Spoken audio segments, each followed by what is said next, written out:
வணக்கம். இந்திய நேரப்படி மதியம் 1:30 மணி செய்திகள். முதலில் தலைப்பு செய்திகளை காணலாம். டெல்லியில் RSS இயக்கத்தின் நூற்றாண்டு விழாவில் பங்கேற்றார் பிரதமர் மோடி. சிறப்பு அஞ்சல் தலையும் பாரத மாதா உருவப்படம் பொறித்த நாணயமும் வெளியீடு. பொன்னேரி அருகே அனல் மின் நிலையம் கட்டுமான பணியில் தொழிலாளர்கள் 9 பேர் உயிரிழப்பு. தொழிலாளர்கள் இறப்பிற்கு பிரதமர் மோடி, முதலமைச்சர் மு.க.ஸ்டாலின் உள்ளிட்ட தலைவர்கள் இரங்கல். நவராத்திரியின் 9ஆம் நாளான இன்று நாடு முழுவதும் சரஸ்வதி பூஜை, ஆயுத பூஜை கொண்டாட்டம். அம்மன் கோவில்களில் காலை முதலை பொதுமக்கள் வரிசையில் நின்று வழிபாடு. சரஸ்வதி பூஜை, ஆயுத பூஜை, விஜயதசமி விழாக்களையொட்டி அரசியல் கட்சி தலைவர்கள் வாழ்த்து. அனைத்து நலமும் வளமும் ஒருங்கே பெற்று சீரோடும் சிறப்போடும் சிறந்து விளங்க வேண்டும் என வாழ்த்து. இளம்பெண்ணை பாலியல் வன்கொடுமை செய்த காவலர்களை பணி நீக்கம் செய்ய சீமான் வலியுறுத்தல். நீதி விசாரணையை விரைந்து முடித்து கடும் தண்டனை பெற்றுத்தர வேண்டும் என்று கோரிக்கை. பிலிப்பைன்ஸ் நாட்டில் ஏற்பட்ட வலுவான நிலநடுக்கத்தில் 69 பேர் உயிரிழப்பு. கட்டடங்கள் இடிந்ததாகவும் பாலங்கள், நெடுஞ்சாலைகள் கீறல் விழுந்ததாகவும் தகவல். இனி விரிவான செய்திகளை காணலாம்.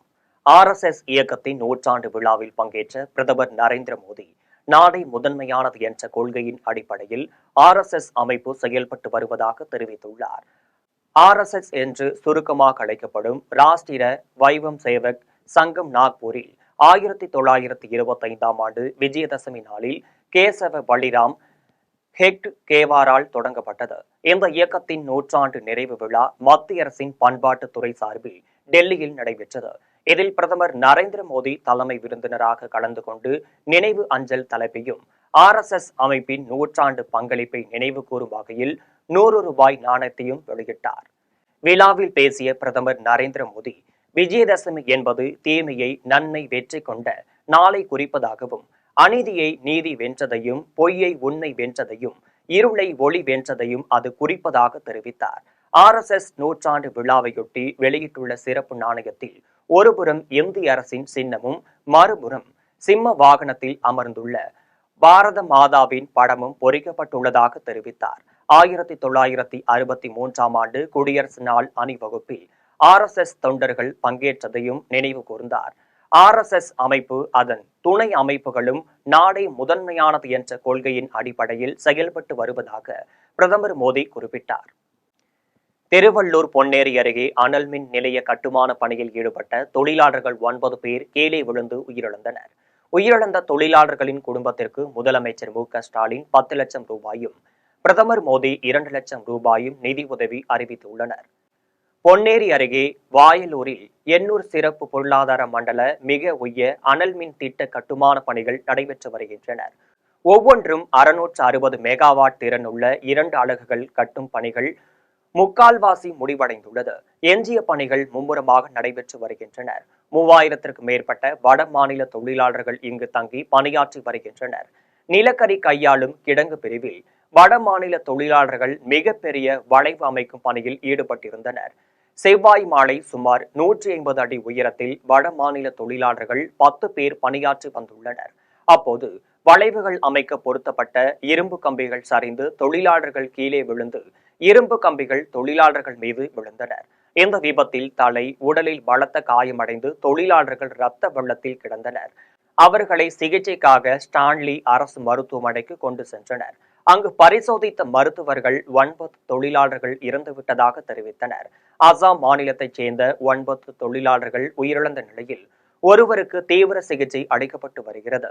விபத்தில் உயிரிழந்த தொழிலாளர்களுக்கு முதலமைச்சர் மு.க.ஸ்டாலின் இரங்கல் தெரிவித்துள்ளார். உயிரிழந்தோர் குடும்பத்திற்கு 10 லட்சம் ரூபாய் நிதியுதவி வழங்க உத்தரவிட்டுள்ளார். உயிரிழந்தோரின் உடல்களை அவர்களின் சொந்த ஊருக்கு கொண்டு செல்லவும் உரிய நடவடிக்கை மேற்கொள்ள அரசு அதிகாரிகளுக்கு முதலமைச்சர் உத்தரவிட்டுள்ளார்.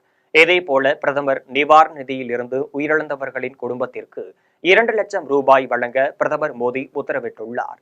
விபத்தில் தொழிலாளர்கள் உயிரிழந்ததற்கு மத்திய அமைச்சர் அமித்ஷா, தமிழக சட்டப்பேரவை எதிர்க்கட்சித் தலைவர் எடப்பாடி பழனிசாமி, காங்கிரஸ் தலைவர் செல்வ பெருந்தகை, திருவள்ளூர் நாடாளுமன்ற உறுப்பினர் சசிகாந்த் செந்தில், பொன்னேரி சட்டமன்ற உறுப்பினர் துரை சந்திரசேகர் ஆகியோரும் இரங்கல் தெரிவித்துள்ளனர்.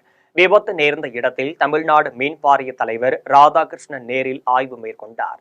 அதன் பின் செய்தியாளர்களிடம் அவர் பேசினார். இந்த விபத்து குறித்து ஒப்பந்தக்காரர்களான ரிக்திஷ் குப்தா, அனூப், சுமித், மணிகண்டன் ஆகிய மூவர் மீது காட்டூர் காவல்துறையினர் வழக்கு பதிந்து விசாரித்து வருகின்றனர். நவராத்திரியின் 9ஆம் நாளான இன்று நாடு முழுவதும் சரஸ்வதி பூஜை, ஆயுத பூஜை ஆகியன செய்து சிறப்பாக கொண்டாடப்பட்டு வருகிறது. அம்மன் கோவில்களில் நடைபெற்ற சிறப்பு வழிபாட்டில் பொதுமக்கள் வரிசையில் நின்று வழிபட்டு செல்கின்றனர். டெல்லியில் அமைந்துள்ள துர்கா பூஜை பந்தலில் பக்தர்கள் ஆடிப்பாடி கொண்டாட்டத்தில் ஈடுபட்டனர். அதில் பாஜக தேசிய செய்தி தொடர்பாளர் பிரதீப் பண்டாரியும் பங்கேற்றார். ஜம்மு காஷ்மீரின் கத்ராவில் உள்ள வைஷ்ணவ தேவி கோவிலில் மகா நவமியையொட்டி நடைபெற்ற சிறப்பு பூஜையில் ஏராளமானோர் பங்கேற்று வரிசையில் நின்று வழிபட்டு சென்றனர். டெல்லி அரசு பள்ளியில் நடைபெற்ற நிகழ்ச்சியில் முதலமைச்சர் ரேகா குப்தா கலந்து கொண்டு மாணவியருக்கு கன்யா பூஜை செய்தார். உத்தரப்பிரதேசத்தின் பிரயாக்ராஜ் நகரில் உள்ள சங்கரி தேவி கோவிலில் காலை முதலே ஏராளமான பக்தர்கள் வரிசையில் நின்று வழிபட்டனர். உத்தரகாண்ட் மாநிலம் ஹரித்துவாரில் உள்ள வைஷ்ணவ தேவி கோவிலில் மகா நவமியையொட்டி சிறப்பு வழிபாடு நடைபெற்றது. மணிப்பூர் தலைநகர் இம்பாலில் உள்ள அம்மன் கோவிலில் ஏராளமான பக்தர்கள் சென்று வழிபட்டனர். உத்தரப்பிரதேசம் கோரக்பூரில் உள்ள கோரக்நாதர் கோவிலில் மகா நவமியையொட்டி நடைபெற்ற நிகழ்ச்சியில் முதலமைச்சர் யோகி ஆதித்யநாத் கலந்து கொண்டு சிறுமியருக்கும் கன்யா பூஜை செய்தார். சரஸ்வதி பூஜை, ஆயுத பூஜை, விஜயதசமி விழாக்களையொட்டி நாட்டு மக்களுக்கு அரசியல் கட்சி தலைவர்கள் வாழ்த்து தெரிவித்துள்ளனர். அதிமுக பொதுச் செயலாளர் எடப்பாடி பழனிசாமி விடுத்துள்ள செய்தியில், ஆயுத பூஜை, விஜயதசமி திருநாட்களை மகிழ்ச்சியுடன் கொண்டாடும் தமிழக மக்கள் அனைவருக்கும் அனைத்து நலமும் வளமும் ஒருங்கே பெற்று சீரோடும் சிறப்போடும் சிறந்து விளங்கிட அருள் புரியுமாறு அன்னை பராசக்தியை போற்றி வணங்குவதாக குறிப்பிட்டுள்ளார். பாஜக மாநில தலைவர் நாகேந்திரன் விடுத்துள்ள செய்தியில், கல்வி, செல்வம், வீரம் ஆகிய மூன்றிலும் சிறந்து விளங்க முப்பெரும் தேவியரும் எப்போதும் துணை நிற்கட்டும் என்று குறிப்பிட்டுள்ளார். அண்ணாமலை வெளியிட்டுள்ள செய்தியில், தேமைகள் அழிந்து நன்மைகள் பிறக்கும் ஆயுத பூஜை காலத்தில் அன்னை சரஸ்வதியை வணங்கி நல்வாழ்த்துக்களை தெரிவித்துக் கொள்வதாக குறிப்பிட்டுள்ளார். அதர்மம் சூழ்ந்திருக்கும் 2 காலம் விரைவில் நீங்கி தமிழக மக்கள் வாழ்வில் அன்பும் அமைதியும் நிலவ வேண்டிக் கொள்வதாக குறிப்பிட்டுள்ளார். திருவண்ணாமலையில் ஆந்திர மாநில இளம்பெண்ணை பாலியல் வன்கொடுமை செய்த காவலர்களை நிரந்தர பணி நீக்கம் செய்து கடும் தண்டனை பெற்றுத்தர வேண்டும் என்று நாம் தமிழர் கட்சியின் தலைமை ஒருங்கிணைப்பாளர் சீமான் வலியுறுத்தியுள்ளார். அவர் விடுத்துள்ள அறிக்கையில், திருவண்ணாமலை ஏந்தலில் காவலர்கள் சுரேஷ் ராஜ், சுந்தர் ஆகியோரால் ஆந்திர மாநில இளம்பெண் கொடூரமாக கூட்டு பாலியல் வன்கொடுமை செய்யப்பட்டது பேரதிர்ச்சியை அளிப்பதாக குறிப்பிட்டுள்ளார். குற்றத்தை தடுத்து மக்களை காக்க வேண்டிய காவலர்களை அப்பாவி பெண்ணை பாலியல் வன்கொடுமை செய்துள்ளது சட்ட ஒழுங்கு சீரழிவின் உச்சம் என குறிப்பிட்டுள்ளார். தமிழ்நாட்டில் நடைபெறும் அனைத்து சமூக குற்றங்களுக்கும் போதைப் பொருள் விற்பனையை கட்டுப்படுத்தாமல் மதுவிற்கும் திமுக அரசிற்கும் நிர்வாக சீர்கேடுதான் அடிப்படை காரணம் என குற்றம் சாட்டியுள்ளார். தங்களின் வாழ்வாதாரத்திற்காக தமிழ் மண்ணுக்கு வந்தடைந்த மாநில இளம் பெண்ணுக்கு இழக்கப்பட்டுள்ள பெருங்கொடுமை தமிழர் அறத்திற்கும் பண்பாட்டிற்கும் ஏற்பட்டுள்ள மாபெரும் இழுக்கும் என சீமான் குறிப்பிட்டுள்ளார். பாலியல் வன்கொடுமை செய்த காவலருக்கு விரைந்து நீதி விசாரணை முடித்து சட்டப்படி கடும் தண்டனை பெற்றுத்தர வேண்டும் என சீமான் வலியுறுத்தியுள்ளார். பிலிப்பைன்ஸ் நாட்டில் ஏற்பட்ட நிலநடுக்கத்தில் குறைந்தது 69 பேர் உயிரிழந்தனர். இராணுவத்தினரும் காவல்துறையினரும் இணைந்து மீட்பு பணியில் ஈடுபட்டனர். பிலிப்பைன்ஸ் நாட்டின் நடுப்பகுதியில் உள்ளூர் நேரப்படி நேற்றிரவு 10 மணிக்கு நிலநடுக்கம் ஏற்பட்டது. ரெக்டர் அளவுகோலில் 6.9 பதிவாகியுள்ள இந்த நிலநடுக்கத்தால் கட்டடங்கள் இடிந்து விழுந்தனர். பாலங்கள், நெடுஞ்சாலைகள் ஆகியவற்றில் கீறல்கள் விழுந்து பிளந்தனர். கட்டட இடிபாடுகளில் சிக்கியோரை மீட்கும் பணிகள் மும்முரமாக நடைபெற்று வருகிறது. மீட்பு பணியில் உள்ளூர் காவல்துறையினருடன் இராணுவத்தினரும் இணைந்து ஈடுபட்டுள்ளனர். இந்த நிலநடுக்கத்தால் ஏற்பட்டுள்ள அழிவில் குறைந்தது 69 பேர் உயிரிழந்ததாக பிலிப்பைன்ஸ் அரசு தெரிவித்துள்ளது. கோயம்புத்தூரில் இந்தியாவிலேயே முதலாக உலக புத்தொழில் மாநாடு நடைபெறவுள்ளது என அமைச்சர் தாமு அன்பரசன் தெரிவித்தார். மதுரை மாவட்டம் சத்திரப்பட்டி அருகே அழகர் கோவில் சாலையில் நடைபெற்ற ஸ்டார்ட் அப் நிறுவன நிகழ்ச்சியை தொழில் நிறுவனத்துறை அமைச்சர் தாமு அன்பரசன் தொடங்கி வைத்தார். இதில் பதிவுத்துறை அமைச்சர் பி மூர்த்தி முன்னிலை வகித்தார். தொடர்ந்து அமைச்சர் தாமு அன்பரசன் செய்தியாளர்களிடம் பேசிய போது, இந்தியாவிலேயே முதலாக உலக புத்தொழில் மாநாடு கோயம்புத்தூரில் நடைபெறுகிறது என்றார். தொடர்ந்து வருகின்ற 9, 10 ஆகிய தேதிகளில் நடைபெறும் மாநாட்டினை தமிழக முதல்வர் தொடங்கி வைக்க உள்ளார் என தெரிவித்தார். இதையடுத்து 39 நாடுகளில் இருந்து 264 பங்கேற்பாளர்களுடன் 30,000க்கும் மேற்பட்ட தொழில் முனைவோர்கள் கலந்து கொள்ள உள்ளனர். பின்னர் 1000க்கும் மேற்பட்ட கண்காட்சி அரங்குகளுடன் 315க்கும் மேற்பட்ட நிகழ்ச்சிகள் நடத்தப்பட உள்ளது என்றார். இதில் மாவட்ட ஆட்சியர் பிரவீன்குமார், சட்டமன்ற உறுப்பினர் வெங்கடேசன் உள்ளிட்ட அரசு அதிகாரிகளும் கட்சி நிர்வாகிகளும் பங்கேற்றனர். துணை முதலமைச்சர் அவர்கள் கடந்த 26/4/2025 அன்று தலைமைச் செயலகத்தில் தொடங்கி வைத்திருக்கிறார்கள். இந்த மாநாடு 39 நாடுகளில் இருந்து 264 பங்கேற்பாளர்களுடன் 30,000க்கும் மேற்பட்ட தொழில் முனைவோர்கள் கலந்து கொள்ள இருக்கிறார்கள். இந்த மாநாட்டில் இந்திய அளவில் முன்னணியில் உள்ள ஸ்டார்ட் அப் நிறுவனங்களும், ஒன்றிய அரசினுடைய 10 துறைகளும், 10 மாநிலங்களின் அரசு துறைகள் ஸ்டார்ட் அப் நிறுவனங்களும், தமிழ்நாட்டில் ஸ்டார்ட் அப் நிறுவனங்களுடன் இணைந்து பணியாற்றும் 15 துறைகளும் பங்கு பெற இருக்கிறார்கள். அது மட்டும் இல்லாமல் 1000க்கும் மேற்பட்ட கண்காட்சி அரங்குகளுடன் 315க்கு மேற்பட்ட நிகழ்ச்சிகள் நடத்தப்பட இருக்கிறது. கடந்த ஆட்சியில் இந்த ஸ்டார்ட் அப்புக்கு தனி முக்கியத்துவம் தரல, உங்களுக்கெல்லாம் தெரியும். இன்றைக்கு இந்த ஸ்டார்ட் அப்பினுடைய முக்கியத்துவத்தை உணர்ந்த நம்முடைய முதல்வர் அவர்கள் தலைமை செயல் அலுவலர், அதுக்கு முன்ன ஸ்டார்ட் அப்புக்குன்னு எந்த நிர்வாகமும் கிடையாது, ஒரு சிஇஓ தலைமை செயல் அலுவலர் ஒருத்தர் போட்டு அவருக்கு கீழே ஒரு 70க்கும் மேற்பட்ட பணியாளர்கள் நியமனம் பண்ணி நீ தனித்துறையை உருவாக்கி இன்றைக்கு மிகச்சிறப்பாக தமிழ்நாட்டில் நடைபெற்றுக் கொண்டிருக்கிறது. ஸ்டார்ட் அப் நிறுவனங்களை அதிக எண்ணிக்கையில் உருவாக்க வேண்டும் என்பதற்காக டிரான்சிட் நிதியுதவி திட்டம் தொடங்கப்பட்டிருக்கிறது.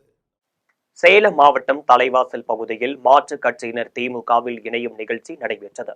இந்நிகழ்ச்சியில் அமைச்சர் ஏவ வேலு கலந்து கொண்டு பேசியுள்ளார். சேலம் மாவட்டம் தலைவாசல் பகுதியில் உள்ள வீரகனூரில் மாற்றுக் கட்சியினர் திமுகவில் இணையும் நிகழ்ச்சி நடைபெற்றது. பொதுப்பணித்துறை அமைச்சர் ஏவ வேலு மற்றும் சுற்றுலாத்துறை அமைச்சர் ராஜேந்திரன் ஆகியோர் முன்னிலையில் நடைபெற்றது. இந்நிகழ்ச்சியில் தேமுதிக செயலாளர் சக்கரவர்த்தி மற்றும் அதிமுக, பாஜக, அமமுக உள்ளிட்ட கட்சிகளைச் சேர்ந்த 1000க்கும் மேற்பட்டோர் திமுகவில் தங்களை இணைத்துக் கொண்டனர். இதனைத் தொடர்ந்து விழா மேடையில் பேசிய அமைச்சர் ஏவ வேலு, சேலம் மாவட்டத்தில் இருக்கின்ற 11 சட்டமன்ற தொகுதிகளில் 2026 சட்டமன்ற தேர்தலில் அதிக வாக்கு பெற்று முதல் சட்டமன்ற தொகுதியாக இருக்கும் என்றும், அதேபோல் சில அரசியல் கட்சி தலைவர்கள் இருக்கிறார்கள், நாளை கட்சி ஆரம்பித்ததற்கு என்று நாற்காலி செய்து விடுகின்றனர், ஏன் என கேட்டால் நான் தான் அடுத்த முதல்வர் என்று கூறுகின்றனர். இதனால் மக்களுக்கு ஏதாவது நன்மை செய்கிறார்களா, கொள்கை இருக்கிறதா என தெரியவில்லை. மேலும் கூட்டத்தில் எம்பிகள் செல்வ கணபதி, சிவலிங்கம் உள்ளிட்டோர் பங்கேற்றனர். பாஜகவின் நெருக்கடியால் வீடியோவை வெளியிட்டு திசை திருப்பும் முயற்சியில் தமிழக வெற்றி கழகத்தின் தலைவர் விஜய் இறங்கியுள்ளதாக தமிழ்நாடு போக்குவரத்து துறை அமைச்சர் SS சிவசங்கர் தெரிவித்துள்ளார். அரியலூரில் தமிழ்நாடு போக்குவரத்து துறை அமைச்சர் SS சிவசங்கர் செய்தியாளர்களை சந்தித்து பேசினார். அப்போது பாஜகவின் நெருக்கடியால் வீடியோவை வெளியிட்டு திசை திருப்பும் முயற்சியில் தமிழக வெற்றி கழகத்தின் தலைவர் விஜய் இறங்கியிருப்பதாக தெரிவித்தார். இதையடுத்து பாதிக்கப்பட்டவர்களை முதலமைச்சர் நேரில் சென்று பார்த்ததற்கு விஜய் முதலில் நன்றி தெரிவித்திருக்க வேண்டும் என்றும், மக்களுக்கான தலைவர் விஜய் இல்லை எனவும் குற்றம் சாட்டினார். மேலும் ஆதவ் அர்ஜுனா நேபாளம், லடாக்கில் நடைபெற்றது போல புரட்சி வெடிக்க வேண்டும் என ஒரு சமூக வலைதளத்தில் வெளியிட்டுள்ள நிலையில் பாஜகவினர் எந்த கருத்தையும் சொல்லாமல் அவர்களுக்கு ஆதரவாக பின்னணியில் இருப்பதாக தெரிவித்தார். அவர்களுக்கு அஞ்சலி செலுத்தி அங்கிருந்து சென்றார். இந்த அரசினுடைய சார்பாக என்ன பணிகளை விரைந்து முடுக்கிவிட முடியுமோ அந்த பணிகளெல்லாம் செய்து அந்த இறந்து போனவருடைய குடும்பங்கள் எந்த விதத்திலும் சங்கடப்படாமல் அந்த நிகழ்வுகளை முடித்து கொடுத்தார். அதே போல் பாதிக்கப்பட்டவர்களுக்கான மருத்துவ சிகிச்சை சிறப்பான முறையில் வழங்கப்பட வேண்டும் என்று உத்தரவிட்டு நேரடியாக அவர்களை சந்தித்து அவர்களிடத்தில் அந்த கருத்துக்களை கேட்டு அதற்கான நடவடிக்கை எடுக்க சொன்னார். திராவிட முன்னேற்ற கழகம் எப்பொழுதும் மக்களோடு இருக்கின்ற இயக்கம் என்ற அடிப்படையில் எந்த நேரத்தில் புயல் வெள்ளம் வந்தாலும் அங்கே களத்தில் நிற்கின்றவராக நம்முடைய முதல்வர் அவர்கள் தான் இருப்பார்கள். அவர் சட்டமன்ற உறுப்பினராக இருந்தாலும், மேயராக இருந்தாலும், எதிர்க்கட்சி தலைவராக இருந்தாலும், முதலமைச்சராக இருந்தாலும் அந்த மக்களோடு இருக்கிறவர் என்கின்ற அடிப்படையில் தான் எப்படி கொரோனா நோயாளிகளை யாரும் பார்க்க தயங்கிய நேரத்தில் இந்தியாவிலே முதல் அமைச்சராக போய் பார்த்தாரோ அதே போல தான் அன்றைக்கும் அவர் கட்சி பேதமின்றி பாதிக்கப்பட்டவர்கள் தமிழ் மக்கள் என்ற உணர்வோடு பார்த்தார். எனவே ஒரு தலைவர் எப்படி இருக்க வேண்டும் என்பதற்கு உதாரணமாக அவர் இருக்கிறார். ஒரு தலைவர் எப்படி இருக்கக்கூடாது என்பதற்கு யாருக்காக அவர்கள் உயிரை இழந்தார்களோ அவர் அங்கிருந்து ஓடி சென்றதுதான் உணர்த்தியிருக்கிறது. இன்றைக்கு பாஜகவுடைய நெருக்கடிகளுக்காக ஒரு வீடியோவை வெளியிட்டு திசை திருப்புகின்ற முயற்சியில் அவர் இறங்கியிருப்பது என்பது மக்களிடத்தில் மிக வெளிப்படையாக அவர் எந்த நோக்கத்தோடு செயல்படுகிறார் என்பதை வெளிப்படுத்துகின்றது.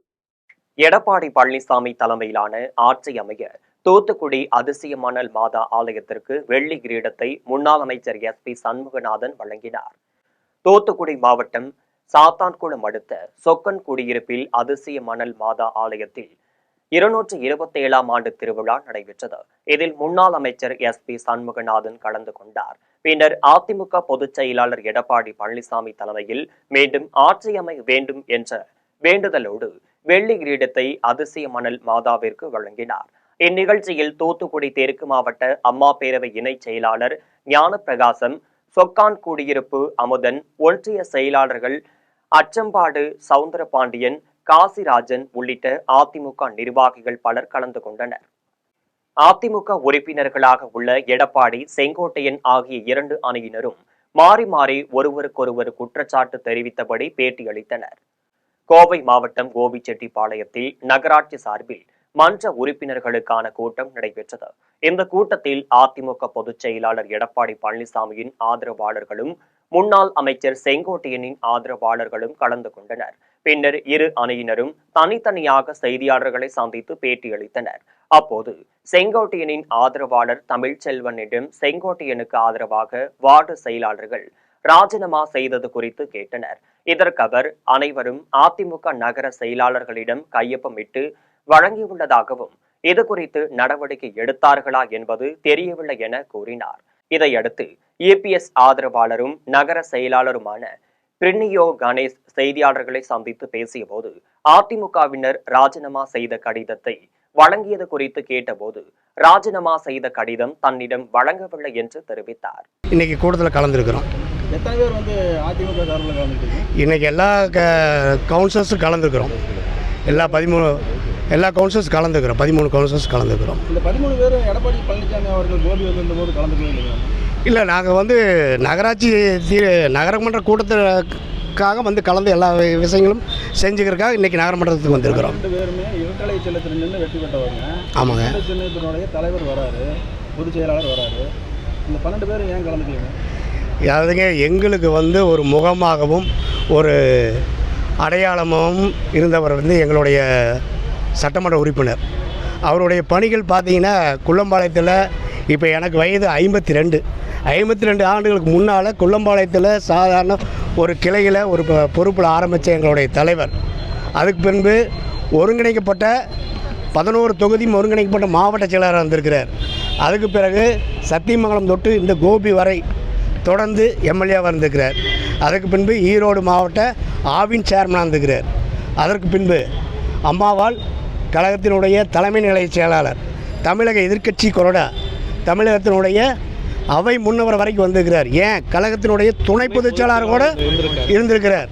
அப்படிப்பட்டவர் எங்களுக்கு முகமாகவும் முகமறியாகவும் இருந்தவர் அவர். சரிங்க. ஒருங்கிணைக்கிறேன்னு சொல்கிற ஒரு கோட்பாட்டுக்கு நாங்கள் எல்லாருமே ஆதரவு கொடுத்துருக்கிறனால அவர் முன்னெடுக்கிற விஷயங்களில் நாங்களும் பயணிக்கிறோம். அவ்வளோதான். வந்து அந்த கூட்டத்தில் கலந்துக்கல. இல்லை, அதனால் கலந்துக்கல. அந்த ஒருங்கிணைக்கிற கூட்டத்துக்கு உண்டான இதை வந்து நாங்கள் செஞ்சுட்டு இருக்கிறனால அவர் கூட நாங்கள் பயணிச்சுட்டு இருக்கிறோம். இனிமேல் அதிமுக கட்சி சார்பில் வந்து அறிவிக்கிற கூட்டங்கள் எல்லாம் கலந்துக்குவீங்களா? அதிமுக கட்சின்னு எங்களுடைய சட்டமன்ற உறுப்பினர் வந்து அதிமுகவில் தான் இருக்கிறாரு. அதிமுகவில் இருக்கிற அனைத்து நிகழ்ச்சியும் நாங்கள் அறிவிச்சாங்கன்னா அந்த போராட்டத்தில் கலந்துக்குவீங்களா? எங்கள் சட்டமன்ற உறுப்பினர் எங்களுக்கு என்ன உத்தரவு இடுகிறாரோ அதை நாங்கள் வந்து செய்யறதுக்கு தான் நாங்கள் இருக்கிறோம். அப்படி பார்த்தா இன்னைக்கு 40 பேர் கட்சியிலேருந்து இன்னைக்கு நீக்கி இருக்கிறாங்க. அதை நீங்கள் எப்படி பார்க்குறீங்க சார்? சார், அது எங்கள் சட்டமன்ற உறுப்பினர் வந்து எங்களுடைய எம்எல்ஏ, எங்கள் லோக்கல், அவர் வந்து என்ன முடிவு எடுக்கிறாரோ அதுபடி நாங்கள் நடந்துக்கிறதா இருக்கிறோம். அவர் அதை வந்து பேசி இது பண்ணுவார். ஒருவேளை இன்னைக்கு 40 பேர் நீக்கியிருக்காங்க, அது மாதிரி உங்களையும் கட்சியிலேருந்து நீக்கப்பட்டா, அதாவது கட்சி பொறுப்பு நீக்கப்பட்டா அப்பவும் அதே மாதிரி தான் இதே நிலை பார்க்கலாம் சார். எங்களுடைய முகமே அவர் தான் சார், எங்களுடைய அடையாளம் அவர் சார். என்னுடைய வயது சார், எங்களுடைய சட்டமன்ற உறுப்பினர், எங்களுடைய சாதனை செம்மல் நெஞ்சமெல்லாம் இருந்த தலைவர் சாதனை செம்மல் செங்கோட்டையன் அவர்கள்.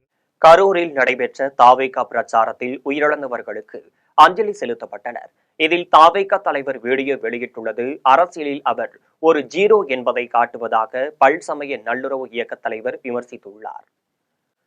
கோவை உக்கடம் பகுதியில் பல்சமய நல்லுறவு இயக்கம் மற்றும் கிரீன் கார்டன் நண்பர்கள் குழுவினர் ஒருங்கிணைந்த கரூர் சம்பவத்தில் உயிரிழந்தவர்களின் படங்களுக்கு முன்பாக மெழுகுவர்த்தி ஏந்தி இரங்கல் தெரிவிக்கப்பட்டது.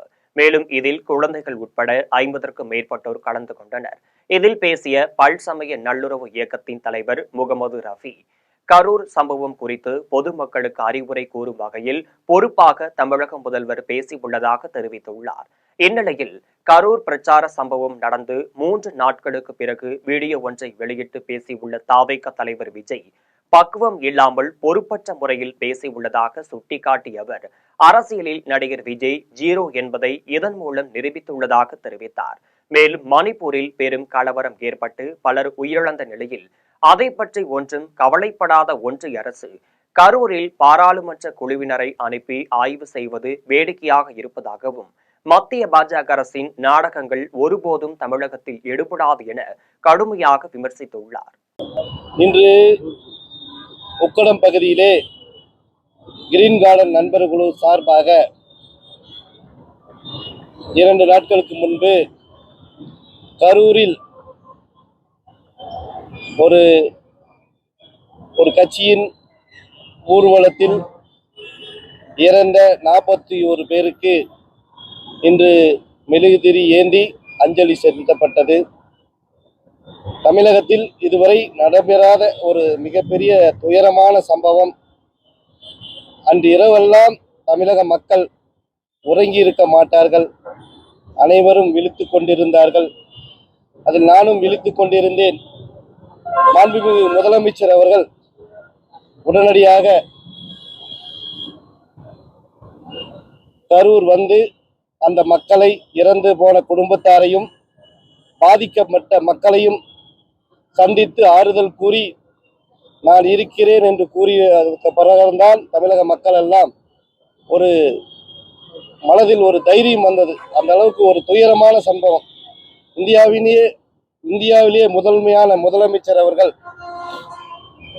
உடனடியாக அந்த கரூர் மாவட்டத்துக்கு வந்து அந்த மக்களை, பாதிக்கப்பட்ட மக்களை எல்லாம் சந்தித்து ஆறுதல் கூறிய போது, காலை நான் எல்லாம் தூங்கும் போது மக்கள் எல்லாம் 5 மணி வரை நாங்கள் என்ன ஏது என்று நாங்கள் எல்லாம் பதட்டமாக இருந்தோம். ஒரு துயரமான சம்பவம். இதற்கு உடனடியாக மாண்பு முதலமைச்சர் நிவாரணமும் கொடுத்தார். முத்தான முதலமைச்சர் நேற்றும் கூட ஒரு வீடியோவை வெளியிட்டார். மாண்பு முதலமைச்சர் அவர்கள், எந்த கட்சி தலைவரும் அவர்களுடைய தொண்டர்களையும் பொதுமக்களையும் எப்பொழுதும் இறக்க விரும்ப மாட்டார்கள் என்று முத்தான. சேலம் மாவட்டம் ஓமலூரில் கையால் தயாரிக்கப்படும் சுவையான அடுப்பு பொறிக்கு அலைமோதும் மக்கள் கூட்டம் கடந்த ஆண்டை விட தயாரிப்பு மற்றும் வியாபாரம் நல்ல முறையில் நடைபெறுவதாக பொறி உற்பத்தியாளர்கள் பேட்டியளித்துள்ளனர். சேலம் மாவட்டம் ஓமலூரில் கையால் தயாரிக்கப்படும் பொறிக்கு என எப்போதுமே தனி மவுசு இருக்கிறது. பொதுவாக இயந்திரங்களில் தயாரிக்கப்படும் பொறி சிப்பம் 400 முதல் 500 வரை விற்பனையாகிறது. ஆனால் விறகடுப்பில் கையால் தயாரிக்கப்படும் பொறி 800 முதல் 1000 வரை விற்பனைக்கு வந்தாலும் இவ்வகை பொறிகளையே வாங்கி சுவைப்பதற்கு பொதுமக்களிடம் அதிக ஆர்வம் காட்டப்படுகின்றனர். மேலும் பொறி தயாரிக்கும் போது விறகுகள் மூலம் நெருப்பு மூட்டப்படுவதால் அந்த பொறியின் மனமும் சுவையும் மாறாமல் அப்படியே இருக்கும். அதற்கான ஆர்டர்களும் அதிகமாக வர தொடங்கியது. மேலும் கர்நாடகா, மேற்கு வங்கத்திலிருந்து நேரடியாக 64 என்கின்ற ரக நெல் வாங்கி அதிலிருந்து அரிசி எடுத்து உப்பு, தண்ணீர், சர்க்கரை, சோடா ஆகியவற்றை சேர்த்து தயாரிப்பதை ஒருப்பு பொறி என்கின்றார்கள். அதேபோல் சிகப்பு அரிசியில் பொறி தயாரிப்பதை சிகப்பரிசி பொறி என்கின்றார்கள். மேலும் ஆயுத பூஜைக்கு தேவையான பொறியுடன் சேர்த்து நிலக்கடலை, பொட்டுக்கடலை, வெல்லம், கற்கண்டு, பேரிச்சை பழம் உள்ளிட்ட இணை வகைகளையும் இவர்கள் விற்பனை செய்து வருகின்றனர். இதைத் தொடர்ந்து 40 ஆண்டுகளுக்கு மேலாக பொறி தயாரிக்கும் ராமு என்பவர் கூறுகையில், பாரம்பரிய கையால் வறுக்கும் பொறிக்கு தனி மரியாதை உள்ளது எனவும், பொறிகளை வாங்கி தங்களை தேடி மக்கள் அதிகம் வருவதாகவும், கடந்த சில நாட்களுக்கு முன் மழையின் காரணமாக தொய்வாக இருந்த தயாரிப்பு பணி தற்போது மழை இல்லாததால் நல்ல முறையில் விற்பனை நடைபெற்று வருவதாக கூறினார். இருந்தது ஒரு வாரமாக மழை கொஞ்சம் சுமார்னால நல்லா தான் போயிட்டு இருக்குது. நல்லா இருக்குது எங்கள் பொழுப்பு. மிஷினில் இருக்கிறதுக்கும் கை வறுப்புக்கும் மிஷின் பொறி வந்து 2 நாளையில் 3 நாளே தயாரிப்பு பண்ணலாம். கைப்பறிங்கிறதுனால 10 நாள் ஆகும் அந்த வேலை செஞ்சு கைக்கு வரதுக்கு. அரசு மாதிரி மேல்நிலை பள்ளியில் சரக்கு வாகனத்தில் புத்தகங்கள் கடத்தி சென்ற ஆசிரியர்கள் மீது தேனி காவல்துறையினர் மற்றும் பள்ளி கல்வித்துறை அதிகாரிகள் நடவடிக்கை எடுக்காமல் இருப்பதாக பொதுமக்கள் குற்றம் சாட்டினர். தேனி மாவட்டம் பெரியகுளம் அடுத்த சில்வார்பட்டி கிராமத்தில் அரசு மாதிரி மேல்நிலை பள்ளி உள்ளது. இங்கு கட்டுக்கட்டாக புத்தகங்கள் மற்றும் நோட்டுகளை சரக்கு வாகனத்தில் கடத்தி செல்வதாக பொதுமக்கள் குற்றம் சாட்டினர். இதனைத் தொடர்ந்து பள்ளியின் தலைமை ஆசிரியர் பாண்டியன் புத்தகங்கள் எடுத்து சென்றவர்கள் மீது நடவடிக்கை எடுக்குமாறு காவல்துறையினரிடம் புகார் அளித்துள்ளார். மேலும் புகார் அளித்து 3 நாட்கள் ஆகியும் சம்பவத்தில் தொடர்புடைய ஆசிரியர் பாரதி ராஜா மற்றும் தூய்மை பணியாளர் விஜயன் ஆகியோர்தான் புத்தகங்களை எடுத்து சென்றுள்ளனர் என தெரிந்தும் அவர்கள் மீது நடவடிக்கை எடுக்கவில்லை என பொதுமக்கள் குற்றம் சாட்டினர். மேலும் திமுக ஆட்சி குற்றம் செய்பவர்களின் ஆட்சியா என பெற்றோர்கள் மற்றும் பொதுமக்கள் மத்தியில் கேள்வி எழுந்தது. கோவிருந்தவள்ளியில் உள்ள சிந்தி கல்லூரியில் நவராத்திரி திருவிழா மிக சிறப்பாக நடைபெற்றது. திருவள்ளூர் மாவட்டம் கோவிருந்தவள்ளி அருகே வேலப்பன் சாவடி நெடுஞ்சாலையில் உள்ள சிந்தி கல்லூரியில் நவராத்திரி விழா மிக சிறப்பாக நடைபெற்றது. இதில் சிறப்பு அழைப்பாளராக கல்லூரி செயலாளர் பிரலாஸ் பங்கேற்று நிகழ்வை சிறப்பித்தார். பின்னர் கல்லூரி வளாகம் முழுவதும் தோரணங்கள், வண்ணப்பூக்கள், மாலைகள் கொண்டு அலங்காரம் செய்து பாரம்பரிய பூஜையுடன் நிகழ்ச்சிகள் தொடங்கியது. தொடர்ந்து மாணவர்கள் தெய்வங்களைப் போல உடையணிந்து கோலாட்டம், நடனமாடி கொழுவுக்கு பக்தி பாடல்களை பாடினர். இந்த நிகழ்ச்சியை தமிழ்செல்வி அழகாக தொகுத்து வழங்கினார். இதில் கல்லூரி முதல்வர் பிரகலாதன், துணை முதல்வர் சோபனா, பேராசிரியர்கள், மாணவ மாணவிகள் ஆகியோர் கலந்து கொண்டனர். புதுச்சேரியில் நாளுக்கு நாள் இணையவழி மோசடியில் பொதுமக்கள் சிக்கி பணத்தை இழப்பது அதிகமாகிக் கொண்டே இருப்பதால் ரோட்டரி கிளப் பிரெஞ்சு சிட்டி சார்பில் விழிப்புணர்வு நிகழ்ச்சி நடைபெற்றது.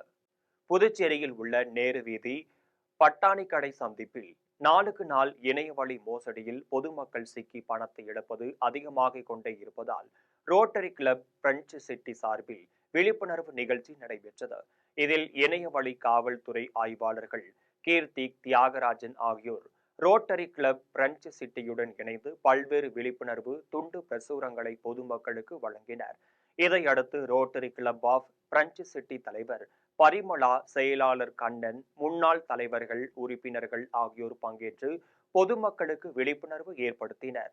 கரூர் சம்பவத்திற்கு முழுக்க முழுக்க அரசின் தோல்வியே காரணம் என ஜெயங்கொண்டத்தில் பாஜக மாநில வழக்கறிஞர் பிரிவு அமைப்பாளர் குமரகுரு குற்றம் சாட்டியுள்ளார். அரியலூர் மாவட்டம் ஜெயங்கொண்டத்தில் GST 2.0 விளக்க பொதுக்கூட்டம் பாஜக சார்பில் மாவட்ட தலைவர் பரமேஸ்வரி தலைமையில் நடைபெற்றது. இக்கூட்டத்தில் மாநில வழக்கறிஞர் பிரிவு அமைப்பாளர் குமரகுரு கலந்து கொண்டார். பின்னர் செய்தியாளர்களை சந்தித்து பேசிய அவர், இந்திய பிரதமர் நரேந்திர மோடியின் வழிகாட்டுதல் படி GST 2.0வில் மாபெரும் வரி சீர்திருத்தம் செய்யப்பட்டுள்ளது என்று தெரிவித்தார். இதையடுத்து கரூரில் கூட்டம் நடத்த அனுமதி வழங்க 3 நாள் அவகாசம் காவல்துறையினர் எடுத்துக்கொண்ட நிலையில் கரூர் சம்பவத்திற்கு முழுக்க முழுக்க அரசின் தோல்வியே காரணம் என்று குற்றம் சாட்டினார். மேலும் கூட்டத்தை ஏற்பாடு செய்தவர்களை கைது செய்வது திசை திருப்பும் வேலை என்றும் கூறினார்.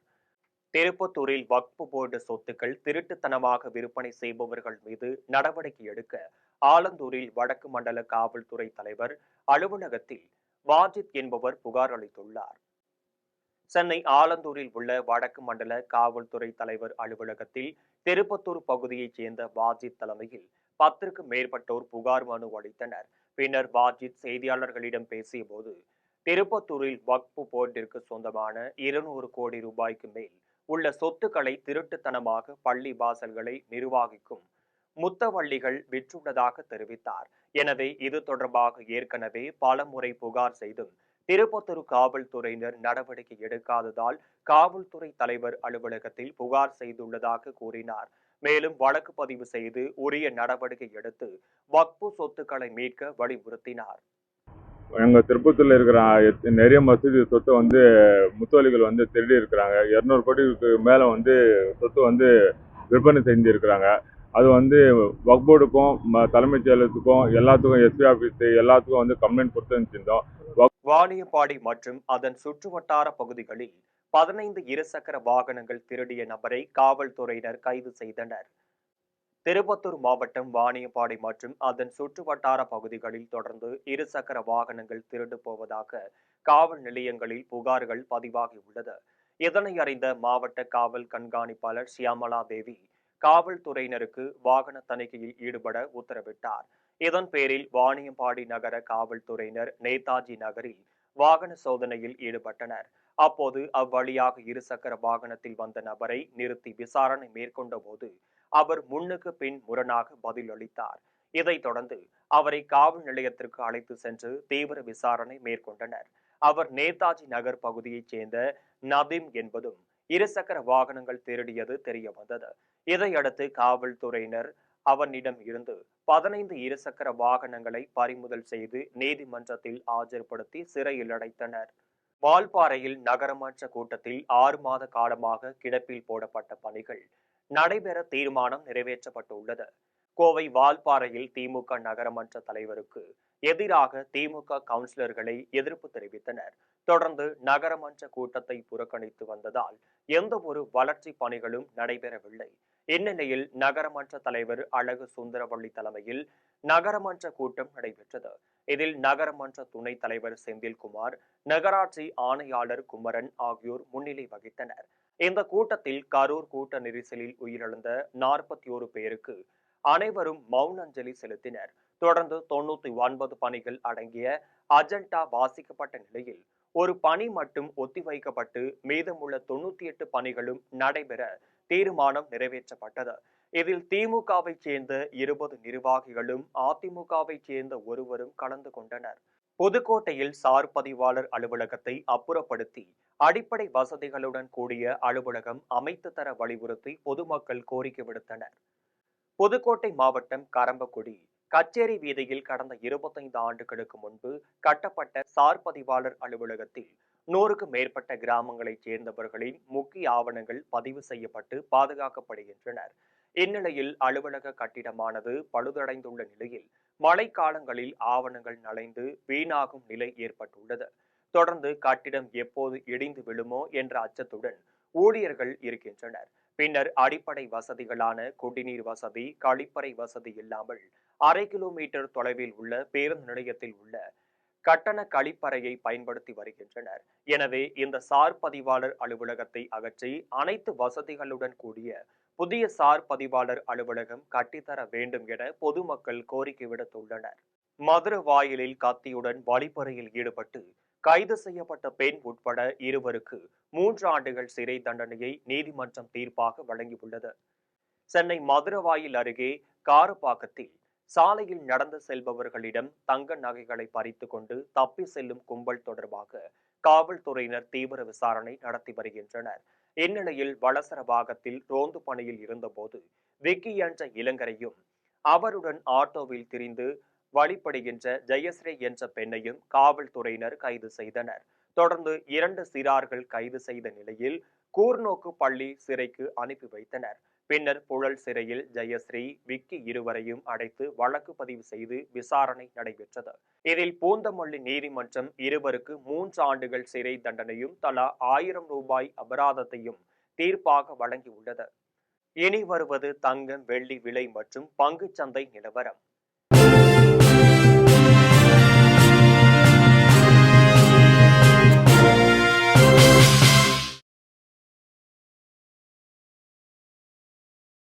சென்னையில் ஆபரண தங்கத்தின் விலை இன்று ஒரு சவரன் 87,120 ரூபாய்க்கு விற்பனை செய்யப்படுகிறது.